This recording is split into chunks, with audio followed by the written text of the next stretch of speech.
Welcome to the Trying to Be Better podcast with Joel and Steve. I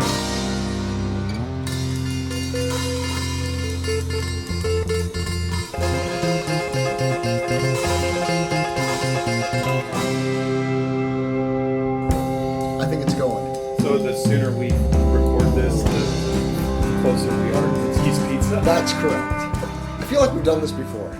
We've done this before. Twice before, actually. We've done this a lot. This is our third annual.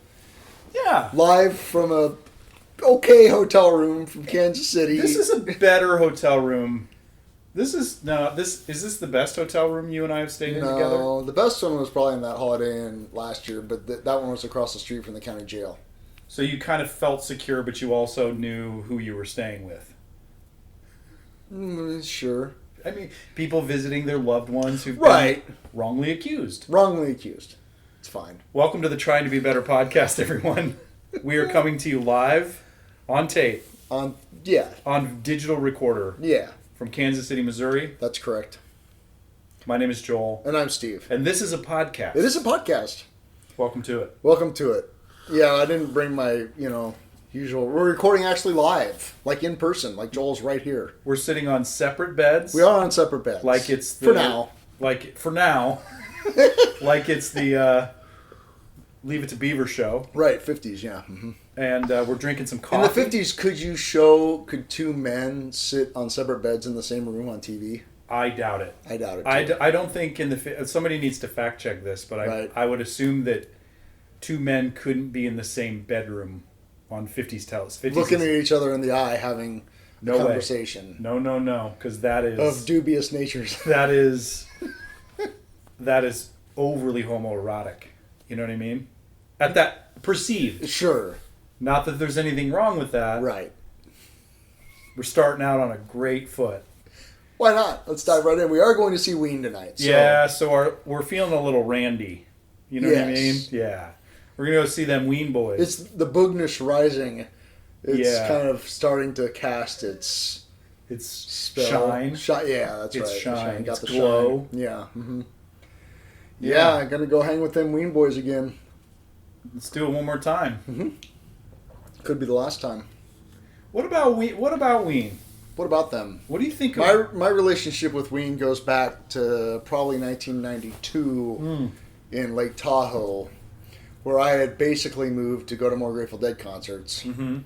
And I was knee-deep into that. And all of the, I'll call them surf punk, snowboard punk people were into Ween. Right. Like the tapes and God, Ween, Satan, and all that. And maybe even, I don't know. And the little bit that I heard, I was like, that sounds like kids huffing with a guitar and a distortion pedal and a 4-track recorder. That's what it was. Right. And so later, like 96, 97, our friend Casey, very much into Ween. Yep. And he played a couple things. I'm like, he played me a live cover of Ween playing Stella Blue. Oh. Which is a Grateful Dead song for years ago. And I was like, wow. Okay, so that immediately got them 10 points. Mm-hmm. And then as time went on, I listened to more, found some live stuff and some videos, and what really kind of got it for me was the Live in Chicago DVD, which I think came out in 2003. Okay. And a lot of those songs, kind of like the Dead, like the studio albums, you listen to, like, no, I don't think so. But live, it's a whole other thing. And I kind of started like, I get it. Okay, yeah, cool. And then I went and saw them in 2005, and that is, to date, maybe the best concert I've ever seen. So my relationship with Ween started, early 90s with Push the Little Daisies. And that was the popular thing. And I was like, this is funny, but it's like, I don't care. It was not for me at the time. Yeah. I was like, this is kind of dumb. Yeah. And I think they probably think it's kind of dumb. Yeah, it was dumb. Right. But I heard that song the other day, and I was like, oh yeah, that fits in the whole Weendom. But at the time, I was like, oneness? Yeah, it just felt kind of kitschy and dumb. And I kind of didn't pay any attention to them until, early 2000s. Casey, our dear friend Casey, huge Ween fan. I think he burned me a copy of Chocolate and Cheese. That was like the first Ween. Well, I remember seeing that album cover and thinking, well, that's something. That's something I couldn't have bought with my parents. Yeah. At the but then record store, the music inside of it isn't really congruous with the cover. which is right on brand. Yeah, exactly. Yeah. Mm-hmm. But it was Chocolate and Cheese that really kind of turned me on, I think. Spirit of 76. Yeah. And like... Mannequin was filmed at Woolworths. Boys to Men still picking out the hits. That's right. So yeah, that was kind of the thing that got me on the Ween train. And then it was the pod. Oh, wow. So I'm glad it was You went from kind of... maybe if you looked at it squintily, normal-ish kind of pop-oriented music to the pod. Yeah, but there was some stuff in there that was brown enough. Which, those of you that don't know what that means, it's when Ween gets really Ween, like really Ween weird, they call it going, brown. It's brown. Brown Town. And so, yeah, then I think it was Casey probably that was like, hey, you need to listen to the pod.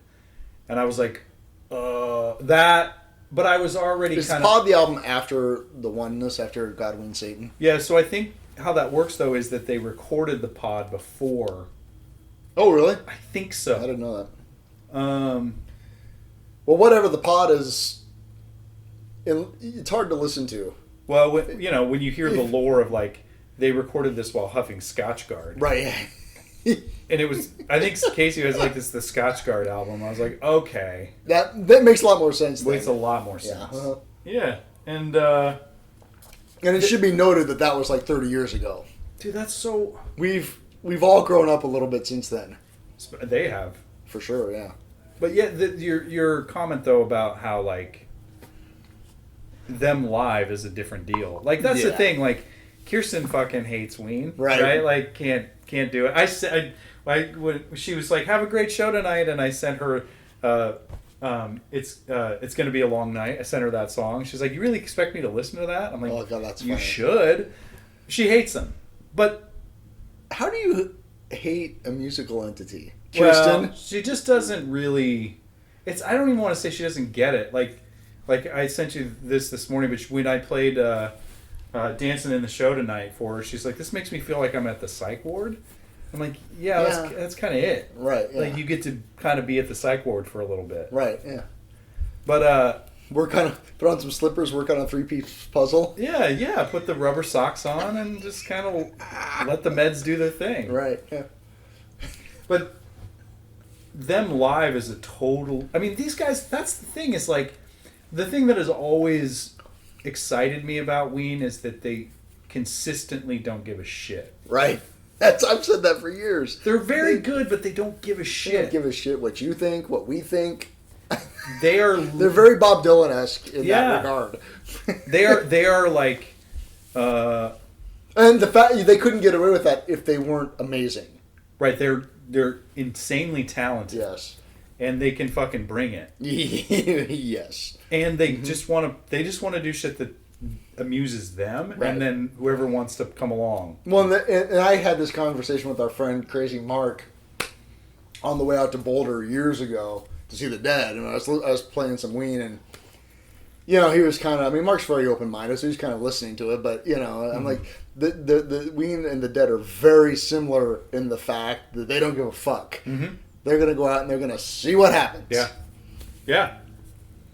And that's their stuff. I guess if anybody is curious, if anybody's Ween curious, Live in Chicago. Yeah, watch that. It's great.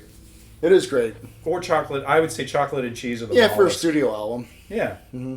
But I would start with the Live in Chicago DVD or video, or however you watch videos today. I don't know. Mm-hmm. It's probably on YouTube. My relationship with Ween too is weird because it's not like I'm not steeped in Weendom. Like, I love Ween, but I don't listen to them all the time. No. They're like this wonderful brain palate cleanser. Yes. I think that's a good way to put it. Like it's... Right. That's what, that's really kind of that's how I see them. Mm-hmm.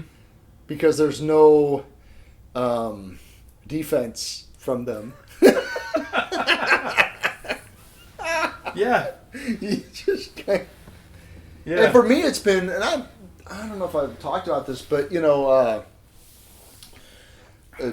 Gene Ween got sober a number of years ago, and as far as I know, still is. Dean, I don't know so much, but I got to see, like, Gene literally, it's not his real name, his real name's Aaron Freeman, but Gene Ween blew up Ween to get sober.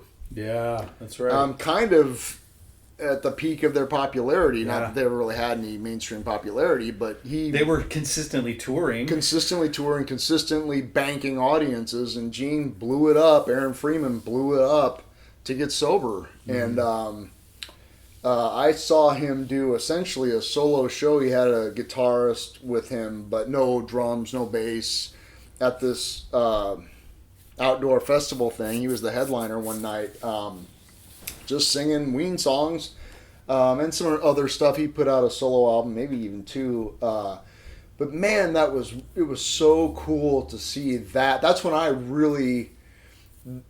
Aaron Freeman or Gene Ween went for me to being this kind of not cartoon-like character, but larger than life. Like, it really added a human element to the situation. That's when I really, because I stood 10 feet from him. Right, and he doesn't have the band behind him. He No blew band, up the Ween. no booze. Ween was essentially done. Yeah. Essentially, they went on a hiatus of indefinite length. Right. And so that he could get his shit together. Yeah. And I thought, I obviously have a lot of respect for that. He made a hard decision that affected a lot of people, and said, "This is what I have to do, so deal with it." And watching him play that whatever 90-minute set he did, it was just really heartfelt, and he was very grateful that we were there, obviously, and because he took a huge risk, and people still showed up, and it was a very stripped down thing, and it was just very human. And so when the Ween machine cranked up again, they haven't put out a new album in a long time. Yeah, it's like 2007, 2008. Yeah. So they're definitely just kind of going out and whatever, playing the hits, But it's, we saw him, 2017, 2018? At Pinewood Bowl. Yeah. And that was great. And the shows they're playing now are good. And they're not like, no offense to any Beach Boys fans, but they're not phoning in Barbara Ann for the 50th year. The concerts are dynamic and still unpredictable and big. Big sound, big. Yes. Like, that was the thing that surprised me when I see them in Omaha at the Circle. I was like, I kind of thought of them as this kind of weirdly produced studio thing where they that's what their albums sound like. But then they come out and they blast you. Yeah, they blast you. Side note about, you mentioned Barbara Ann. Kirsten, I have to say this because Kirsten thought that the lyrics to that were Boppa Ram. Yeah, that's a common. Boppa Ram. Yeah, Boppa Ram. It's not Boppa Ram. Boppa Ram. Sorry, honey. Totally fine. You're not the only one. But it's called Barbara Ann. Maybe that wasn't. Maybe she never saw the name of the song on like a 45. I'll give her that. It's fine. See what I'm saying? If you never saw it written out, Boppa Ram. I'm so stoked for Ween, man.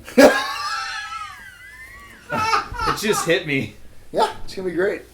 And for the two of you that are still listening. Yeah, this is bad because it's like, okay, they kind of, they're fucking talking about the Grateful Dead. Now they're talking about Ween. Which is somehow even worse. Which is actually correct. It is. It is worse. It is worse. That's Ween kind of lets you get into not the dark side. I don't mean dark. I don't mean dark in like a Marilyn Manson. No. Kind of. No. It's a dirty little secret. Kind of. Yeah. It's a weird. Yeah. Well, it's not even. Well, it can be dirty, but it's more. Kirsten's psych ward comment, because it's just like, I think that's pretty apropos, just because they really are very good at making music that is just enough outside. You're like, is this what's happening? Should I enjoy? Oh, Or like, should I? It's enjoyable, especially some of it that's more like goofy is enjoyable. yeah. There's definitely goofy. But you always are teetering on that line of, do I take what they're saying seriously or not? And then you read some of the lyrics, you're like, this is really beautiful poetry. Yeah. And then it just gets really shitty. Then it gets really shitty. Put the Coke on my D. You know what I mean? It goes from like fluffy clouds. Or like Tear for Eddie. I challenge anybody to listen to Tear for Eddie and say that they're a joke band. They're not a joke band. Or the Argus. Like, listen to that and tell me they're not a joke band, but no. You don't know whether it is a joke or not. Right. It rides that line between taking them seriously or not. Yeah, and also it rides the line of like, am I going insane right now? Yeah. Mm-hmm. Yeah. Which is what's great about it. It's kind of like I was trying to describe the Flaming Lips show. Oh yeah. To somebody, it's like it was like a really wonderful fever dream. Yeah. Like just the whole experience was just like when you have a really bad fever and everything's just completely bizarre, and can't get a grip on anything conceptually that is concrete, but in a way that was really enjoyable. Yeah.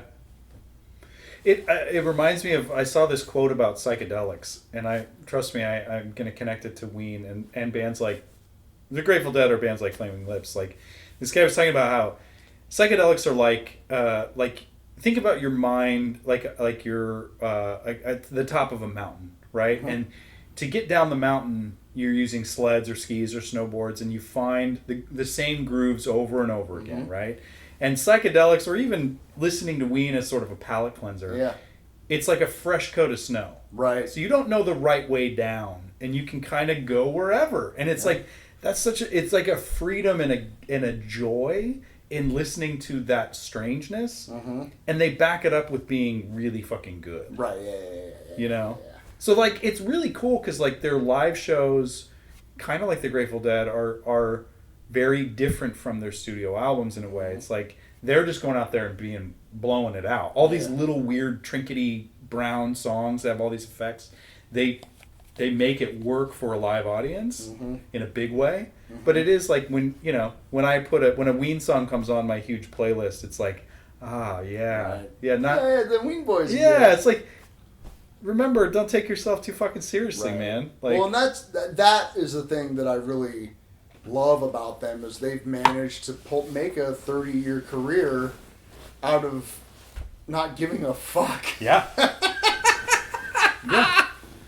But they must give a fuck enough to, like, do it. Yes. To, like, keep doing it. Well, they have to make a living too. That's right. But also, like, well, I mean, Mickey's got his charter boat service. He's a fishing captain. Yeah. So, but I mean, really, it's not a bad way to spend a summer. Traipsing across the country. They played Red Rocks last night. I mean, that's no small feat. It's not a small feat. Nope. Nope. Yeah. We should tap back in quickly after the show. Oh, that's a good idea. And tag this at the end, or like put that at the end. Yeah. So what else is going on? Is that blood on the curtain over there? It's very possible. Yeah, this is a nice place you got here, man. Nice place. Like this episode is brought to you by Marriott Fairfield Inn. The blood on the curtain is extra. Marriott. No, it's not. It's all included. I'm not paying extra for the blood. Steve, you've taught me a great lesson. That always check the corners of the beds when you come into a hotel room. Bed bugs. Yeah, man. It's real. So far, this room appears to be bed bug free. I think we're good. Yeah, our friend Mike works for Hyatt Place Hotels as a maintenance supervisor, and he told me lots of fun stories about bed bugs in a hotel that you wouldn't associate with bed bugs, and it's real and they're horrible. And PSA, everybody, check your beds before you drop your bags down. So what's the deal with the corner of the bed, though? Because that's the dark place. No, I mean, it's like that's where I know what you're saying, but it's funny to the corner of the bed is the dark. The foot of the bed, flip up the corners of the sheets, and if you see anything resembling a trail or brown spots, immediately turn around and go to the front desk and Get the fuck out of get there. the fuck out of there. Yeah. Mm-hmm. Yeah, I do that now. I mean, it's you've triggered this perfect intersection of my catastrophic thinking Right. and my magical thinking that if I don't check it, then There it's won't gonna, be. right. Yeah. If you don't check it, there won't be bugs. But if I no, like if I Wrong? don't check it, there will be. Oh. That's what you know what I mean. So you got to do it because so there won't be. Right. Yeah, I appreciate that. Sure. We both risked it on the coffee machine in the room too. I'm not risking any. So far, it seems okay. Yeah, who doesn't drink the? They provide you with a coffee machine and coffee. What's your problem with the coffee machine? They don't get cleaned, ever. I don't clean my coffee pot at home ever. Yeah, but that's in your home. You don't know what's happened in this room. Oh, I know. I could take a few guesses as to what's going on in this room. I mean, Yeah. I mean, you do. You kind of have to just like. It's a suspension of belief. Yeah, you have It's to like, just it's let fine. go. It's like, Yeah. okay, I know this room was not constructed and built for me for a one use. No, it was There's not. been other people. You'll notice, I mean, I checked the bed bugs and the coffee thing is suspect, but I didn't bring my black light. Yeah, no, you don't want to know. I don't want to know. Plus, the way, I mean, like, whatever. I wear flip-flops, it's fine. I know somebody very close to me that's who shall remain nameless. She doesn't listen to this podcast, but there's a certain price point of a hotel she won't stay under. You know, like if it's below a certain amount of money. Right. People do horrible things no matter how much they're paying. Yeah, 100%. It's not like the people that are. I think people that are paying more for a hotel room are more willing to do horrible stuff in them, right? I think it's universal. Yeah, it's like it's just. I've seen The Hangover. I know how that goes. Yeah, you just spray everywhere. I don't know. Sorry, everybody. Thanks for that visual. Oh, God. I've been listening to. I don't know if I like him or not. I don't know what to think of him or not. Theo Vaughn, I don't know who that comedian. is. He's got a podcast. It's called Who doesn't? This Past Weekend. He also is a comedian. I watched his stand up on Netflix. He's kind of this. He presents himself as sort of a. You know, he's from Louisiana. He's got a nice southern drawl, and he's really smart, but he kind of plays down. He's not like a blue collar comic guy or whatever, but he's weird, man. He's just like we'll listen to Theo Vaughn on the way home. Okay. He just like, especially his solo podcast when he doesn't have somebody like I listened to one with Jim Gaffigan and they went all over the place, but he just he thinks of really horrible shit and he's really funny, but I can't find whether or not I don't know where he sits. And that's kind of nice. Like I don't know where he sits on the political spectrum sometimes, you know? Mm-hmm. Anyway, sorry, that's the coffee talking. Theo Vaughn. Theo Vaughn. Well, listen, the last time you played a comedian for me on the way home, it was Mark Maron, and look where that ended up. Oh, that's right. Mm-hmm. Wow. That was like 2013 or 2014. Did I play you a stand-up? No, yeah, Thinky Pain. Okay. Yep. Yeah, Mhm. we'll listen to some Theo Vaughn on the way home. Okay. He's great. He's goofy. You're not sure he's great. Well, I mean, he makes me laugh. I see. But you're not sure if it's okay that you laugh? Yeah. Yeah. Okay, that's and I think interesting. he does ride the like inappropriate line pretty well. Well, you have to be a good comedian. Yeah. He's great. He's funny. I would rather have the inappropriateness kind of on the front of it than hidden in the, serial rape situation. Oh, right. Like the Squeaky Queen Jello commercial, Yeah, but he's yeah. doing horrible things Yeah. backstage. Yeah. Front load the horribleness. Yeah, give me the horrible. Yeah, it's fine. I can handle it on the front end. Especially if it's funny. Yeah, it is funny. And if they mean well. I think he does. He's just really out there. It's funny. Mm-hmm. So, Yeah. Yeah. Well, I feel like I listened to what's Willie Nelson's son's kid's name? Lucas Nelson? Lucas Nelson. Willie Nelson's kid, not Lucas Nelson's kid. Lucas. Yeah, I listened to. Speaking of Marin interviewed him, and Oh, really? yeah, it was great. He's an interesting dude, and seems to have a pretty good grasp on like where his place is in his father's legacy. Well, because when I saw Willie, his son Lucas was there with him. Right, correct. He kind of takes over and fills in the Williness when Willie can't Willie. Right, pretty much. Yeah, and he's aware of that. Yeah, I think so. Yeah, and also just like he doesn't seem like. I mean, he's the son of a superstar / living legend. Yeah, which can put the zap on your head. But he has original music too, right? I think so, yeah. Yeah. Promise with the Real, and he played with Neil Young. And, oh, yeah. Yeah. But his comment, he made a comment that I thought was really poignant, at the end of the interview, which is, they were kind of wrapping it up, and he said, basically what I feel like I'm doing now is parallel or similar to what the orchestra was doing in the last hours of the Titanic. Oh, wow. Mm-hmm. Which is just trying to distract people and let them have a good time while the boat goes down. And he's saying that about his father. No, he's saying that about the world. The world? Uh-huh. Oh. Yeah. I equated that to, like, Willie's failing. Yeah. Well, I mean, aging. maybe that was it, but that wasn't the way I took it at the time. Yeah. In the context of the larger conversation. You got a freaking... Is it a street You cleaner? got a lawnmower outside. Are you serious? Yeah, man. And a weed eater. Yeah, weed whacker. Hey, guys, this is what it's like when you're on the road. It's a long way to the top if you want to rock and roll. I mean, you're going to have some weed eaters. You know what I mean? You're going to have some... Gotta get some hop-ons. That's an intense statement, though. Like... Yeah, this is... to think about yourself as an entertainer, knowing full well and being aware that the world is not in boiling. Boiling.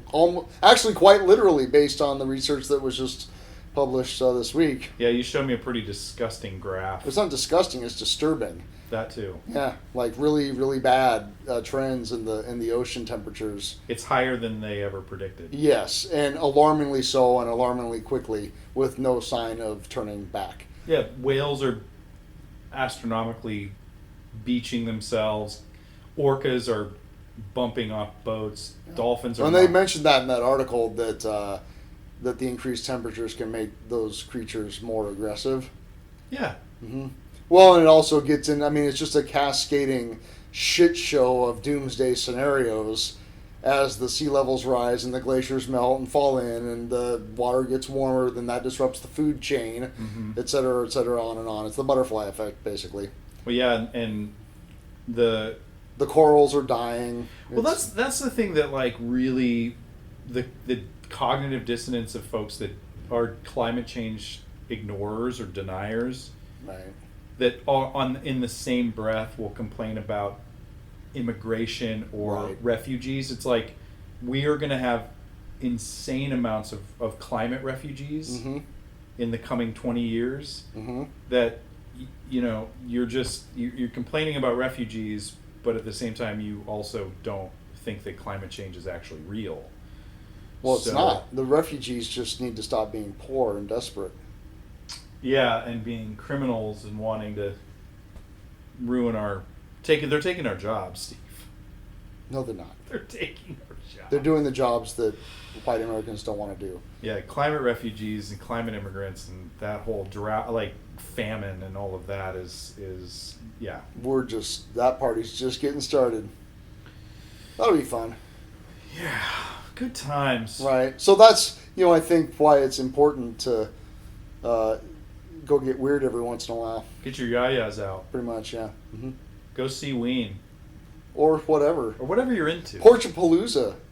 Oh, yeah, This isn't going to be out. This probably won't be out by Porchartpalooza. Yeah. Well, maybe I might get it out tomorrow. Maybe. You got a lot going on tomorrow. I got a lot going on tomorrow. So yeah, so by the time you guys are hearing this, we will have been at Porchartpalooza. Yeah. Which is a cool thing that's happening in Lincoln. Gomez Art Supply puts that on, correct? Sure. I'll take your word Gomez for it. Art Supply. I know that our friend and past guest Jack helps put it on with our friend and past guest David Gracie. Right. At Jack's house. Jack is curating an ambient country playlist. Oh. And last year's playlist was pretty sick. that Was Jack it did. Was it specifically drums in space? No, it was songs. Okay. Yeah. No, he had in fact, I was looking at the playlist this morning. I saw it in my desk. Oh yeah, I totally listen to that all the time, and yeah. It was great. Yeah. Yeah. Whoops. Sorry, Jack. But it's cool. Like the whole near south area of Lincoln, like people just have little art galleries on the porches. 35? There's a lot. Yeah. It's a really cool I think thing. last year we went to 3 of them. You can't go to all of them. Right. Yeah. We went to one. This woman had this she just paints stuff all the time and just had boxes of these really cool wild paintings. Like it wasn't even like gallery curated. It was just like boxes. Some of them was sitting out, but she just had tons of these canvases she just would paint on, and yeah, I got one where you could do your own printmaking, and I made a robot. Really? Yeah, it was really cool. And we framed it. It's up in our house. At Porch Art Palooza. At Porch Art Palooza. Palooza. Coffee's kicking in. So it was like live art making. Yeah. They had a little printing thing, and you just made your own. You made your own prints. You could interchange little blocks and. Oh, I see. So you didn't draw the robot. No, they had the plates already etched, and then Uh-huh. you just put the ink on it, or put the ink on the thing, however you wanted it, and then pressed it, and you could take it with you. Oh, that's cool. It was very cool. You made art. I made art. You all right over there? I don't know. You mean like immediately or in the larger sense? Well, you're coughing up a lung. Yeah, it's not great for the podcast. Neither is the weed eater outside of our window. We're literally in the basement of this hotel. Joel's gonna pick up. I'm taking. I want you all to really hear this. There's a mower outside, but there's literally a dude outside of our window. It doesn't get any better than this one. Hey, what do you want for nothing? That's showbiz, baby. That's right. That's showbiz. It's a long way to the top. Yeah, I'm gonna take a photo of that. Maybe we should wave hi to the guy. Maybe we should offer him some water or some coffee or something. Did you get it? I got it. Cool. Well, I feel like now's a good time to just to say we're going to Minsky's. We're going to Minsky's Pizza. Yeah, and we'll see you after the show. Oh boy. Right? We'll talk about Ween some more. Strap on. Strap on that jammy pack. That's right. All right, later. Bye. Just give me a fucking second here. For God's sake.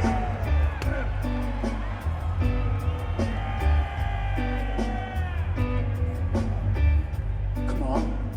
It's a beautiful night for a walk on the beach, wouldn't you just say? Yes, I always say that. Let me start off with the vascular chips. I then move on to the pollo asada taco. I will like 2 pollo asada tacos, one with the beef chimichanga. On the chimichanga, I will like a side of sour cream. I will like tomatoes and onions on my quesadilla. For dessert, I will like the sopapillas. I will like extra cinnamon. Do you make guacamole? Yes, I make guacamole. I will like a side of guacamole on my tortillas. I like to dip the tortillas in the guacamole. Can I get a basket? I told you about a basket of chips. I would like a large iced tea, 2 large iced teas. Okay, that'll be $16.07. Hour 20. Okay, $16.07's your change. Hi, can I help you?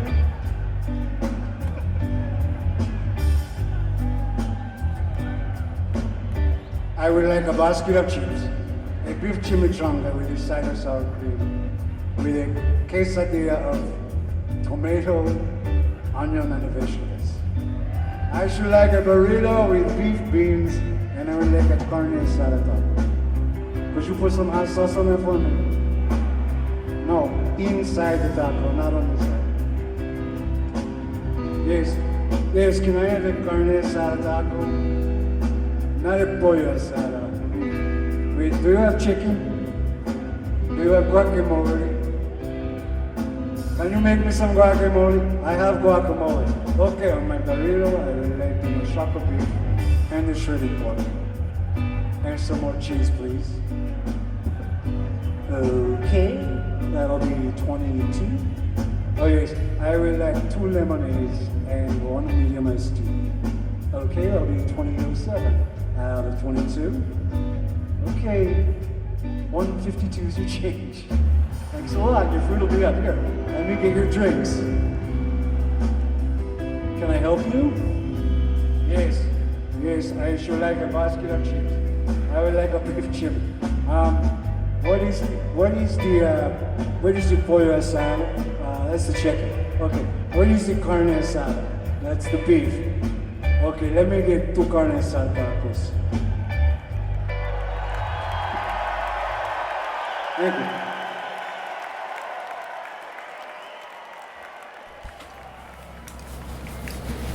Okay, man. So, what are your thoughts on the show?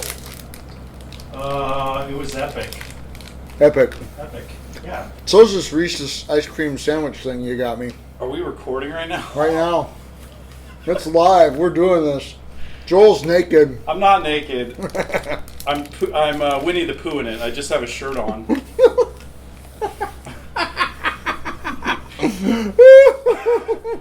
No, that was epic. That was an epic show, and I'm so glad we went to that. Yes. It was amazing. It was amazing. I am blown away by the largeness of those 1, 2, 3, 4, 5 people. Yeah. The sound. The sound. It's an awesome sound. It's an awesome sound. It's definitely, it went down. It went down. Yeah, that was really great. All I can think about right now is eating the ice cream sandwich that I haven't eaten yet. Yeah, I'm kind of with you. Quick though, the pizza, Minsky's. Oh yeah, I've got cold pizza to eat, and then I'm going to eat that ice cream treat. I feel like it's only... What did you say about Minsky's when we were leaving there? Oh. It's not some damn hipster... No, it's... No. No. I mean, if you want like... It's a legit... It's not like deconstructed pizza, and it's not like you're not sitting at like metal tables. You don't like get a slice. It's a like fucking pizza place. It's a pizza place. Yeah. But it's good. Oh, yeah. Yeah, it's very good. And they have Beyond Meat that I can put on the pizza. And I got this sausage thing that was out of this world. And It's really good. yeah. So today's episode is brought to you by pizza. I mean, Minsky's. We're not high at all. I might be a little high. We were standing next to a lot of people getting high. So Yeah, you can do that in Missouri legally, so. It's called a free lapse. Right. It's a freebie. So yeah, and so this podcast has been brought to you by Live Music, Ween, Minsky's Pizza in Kansas City, and Reese's Peanut Butter Cup ice cream sandwiches. Yeah, I'm very excited about that. Yeah, you should be. It's really good. Okay, everybody, we did it. We did a concert, everybody. We did a thing, and we'll see you soon. Bye. Bye.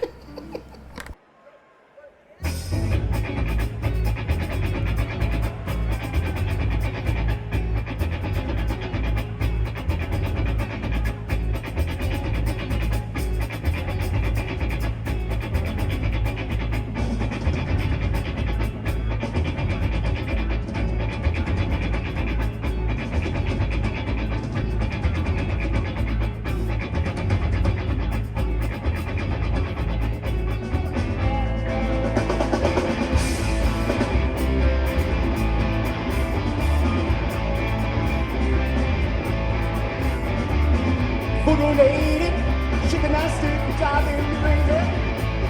Eyes very hazy. Doing stuff that you do.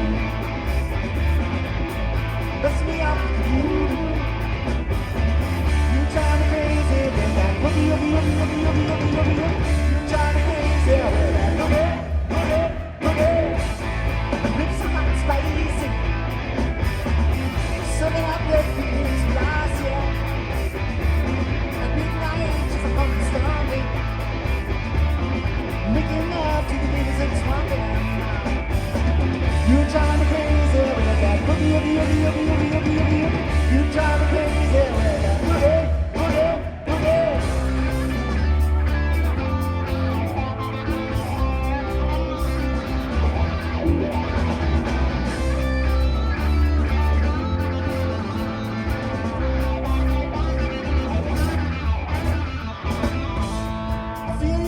beside me.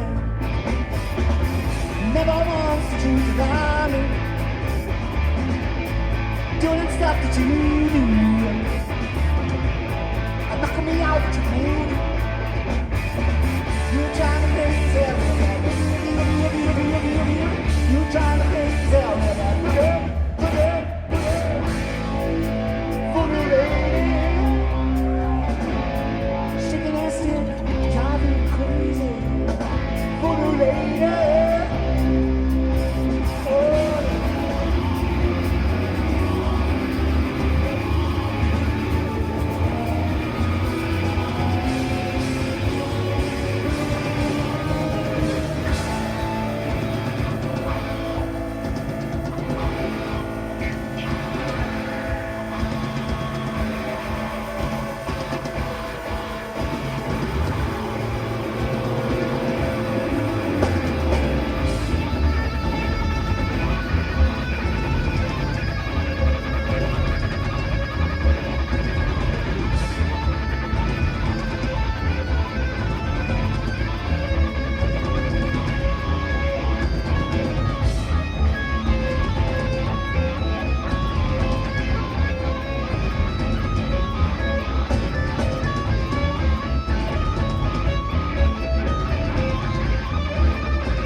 Don't forget, toot your hooter.